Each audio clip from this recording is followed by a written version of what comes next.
Well, who doesn't love a good hair day? But a good hairstyle demands constant heat and tons of hairspray. And that's why Hairspa could be magical. I order my favorite kit online and now I'm all set.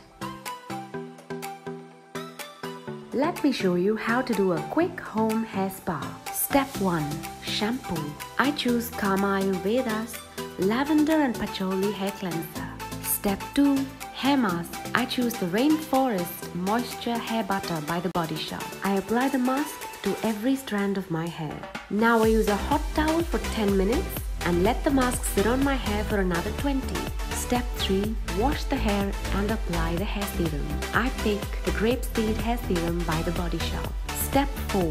Once my hair is nice and dry, I use the Mountain Ebony Hair Serum from Biotech. Every day is a good hair day if you treated your hair just right.